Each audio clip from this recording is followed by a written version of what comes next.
How to transfer WhatsApp from iPhone to Android without cable. Well, hello everybody, welcome back into the channel. In this video today, let me guide you the steps on how to transfer WhatsApp from iPhone to Android. Well, first things first, you want to open up WhatsApp Messenger on your iPhone here and make sure that you have backed up your chats by heading into settings, into chats, and you want to back it up. Now you can see I'm logged in here, right? You can see my chats here, but what I want to do is I want to open up WhatsApp on my Android. So you can see I just logged out here, so I can tap on login here. Then you'll get an interface somewhat like this on your Android device. Tap on agree and continue. Then you want to enter in your number. I'll just select my particular number here, tap on next.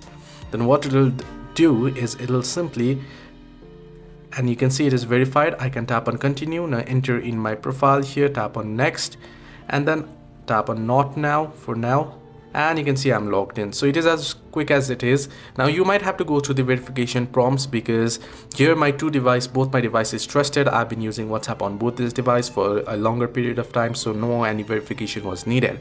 Now another trick I want to do is, if you want to transfer permanently to from Android to iPhone or iPhone to Android, right? What you want to do is you want to open up WhatsApp, head into three dots, head into link devices. Now I'll recommend you to tap on link a device and proceed to link your two devices. And then what you can do is, once you have your devices linked and once you have those data stored, your WhatsApp, once you will start using on both devices will back up your chats, right?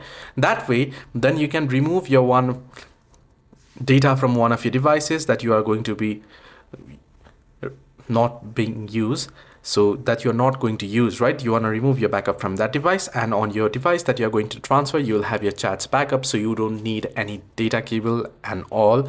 So I have used similar cases beforehand. I used to search tons of ways to transfer my Android chat to iPhone or iPhone to Android, and I didn't get a solution, but this solution helped me real quick. So link your devices and then back it up on both your devices, your chats. On iPhone you want to back up on iCloud, on Android you want to back up on Google, and that way you have it both. And if you want to transfer it from Android to iPhone, then you can first link, then back it up, then remove it from your Android, and similarly vice versa for the other. Hope this video was helpful. Do like and subscribe.